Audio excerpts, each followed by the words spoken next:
Welcome back to Management Voice, the audio edition. In our last episode, we examined reform and response, how India navigates external pressures through bold policy choices. Today, we shift to something more fundamental: capacity building. How do we prepare India's people for the future that's already arriving? Engineer Meera Rajeevan takes us into the world of CSR and education, showing how corporate India is partnering with NGOs to create impact at scale, turning tens of thousands of underprivileged students into engineers, doctors, and entrepreneurs. Ms. Chaithanya Santhosh examines artificial intelligence and data science, not as distant technology, but as forces already reshaping how we work, decide, and lead. Two different lenses. One question: how do we build the capabilities India needs to thrive? Let's begin. Creating social impact at scale through CSR in education. Engineer Meera Rajeevan opens with a question that was asked loudly in 2013. Why are corporates involved in education? Isn't social welfare the government's job? Is CSR just another tax disguised as philanthropy? When India passed its CSR bill mandating large companies to spend 2% of profits on social good, skeptics wondered whether businesses could really invest meaningfully beyond profit motives. More than a decade later, the picture has changed. CSR in India has become one of the world's largest structured corporate philanthropy movements.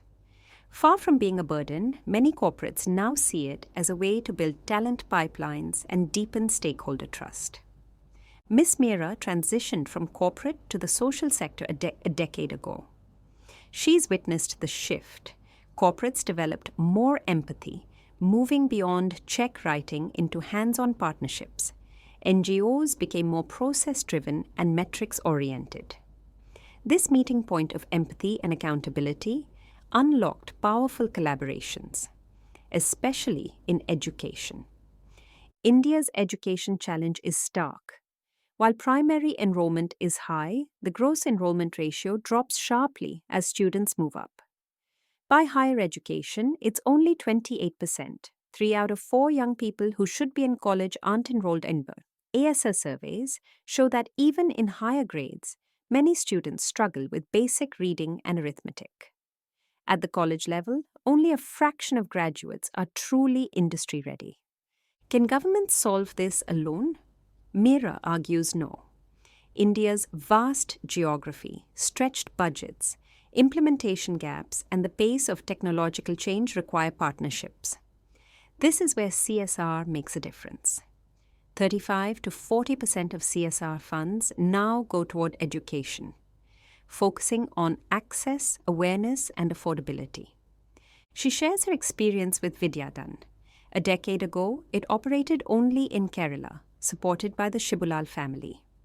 Its mission: support meritorious children from economically disadvantaged families from class 11 through college, not just financially, but with training, mentoring, and employability skills. The demand is enormous. Last year, Vidyadhan received over 1 lakh applications.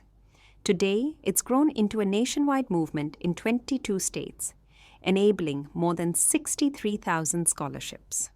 The scale-up happened through corporate partnerships in the Each One Teach One initiative. The key to corporate trust? Transparency. Every rupee contributed goes directly to the scholar with zero administrative cost charged to corporates.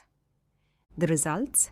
Vidyadhan alumni are now engineers, doctors, civil servants, entrepreneurs, teachers, role models changing their families' and communities' trajectories.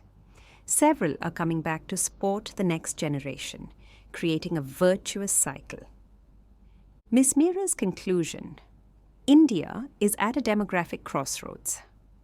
The next decade will decide whether our youth becomes a demographic dividend or burden education is the single most powerful lever.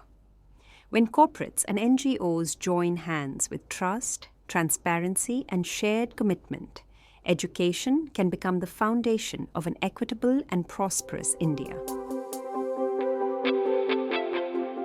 Education builds human capability. Technology amplifies it. Chaithanya Santhosh opens with a striking fact. Every second, each of us adds about 1.7 megabytes of new data to the world. We're drowning in data, but without intelligence, it's just noise. That's where AI and data science come in. They turn chaos into decisions, predictions, and actions. AI is the brain. Data science is the nervous system. Together, they form the intelligence of the modern organization. Traditionally, leadership balanced intuition and information. Now, intuition alone isn't enough. Modern leaders rely on AI-powered dashboards, real-time visualizations, and predictive models, changing how we manage people, money, logistics, and markets. AI is already everywhere. UPI transactions, billions monthly, use AI to detect fraud in milliseconds. In healthcare, AI identifies tumors in X-rays. Niramai's thermal screening makes breast cancer detection affordable across India. Adaptive learning platforms customize education for each student. Amazon predicts what you'll buy. Flipkart optimizes delivery routes. In HR, algorithms screen resumes and predict attrition. In finance, robo-advisors handle investments. In operations, predictive analytics prepare supply chains for disruptions. In marketing, AI studies your behavior behind the scenes. But every revolution has risks. Job displacement. Automation is replacing routine tasks. Data privacy. Who owns our data and how is it used? Bias in algorithms. AI trained on biased data can discriminate over reliance on machines. Blind trust can be dangerous. Chaithanya's conclusion, the future is human plus machine. The leaders who thrive won't have the longest resumes.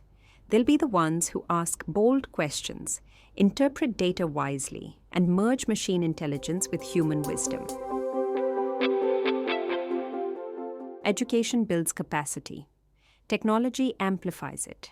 Together, they shape India's readiness for tomorrow. Our thanks to Meera, Rajeevan, and Chaithanya Santhosh for their contributions. And that brings us to the end of Issue 1 of Management Voice. This episode is brought to you by Elite Foods, Yogakshemam Loans Limited, BRD Car World Limited, and Manappuram Finance Limited. Partners in progress, committed to excellence. Over 4 episodes, we've explored resilience and reform, trade tensions and energy strategy, education and technology. Management Voice will return with Issue 2, bringing you more conversations that shape how we think about business, leadership, and society. You've been listening to Management Voice, brought to you by the Thrissur Management Association. Until next time, stay curious, stay connected.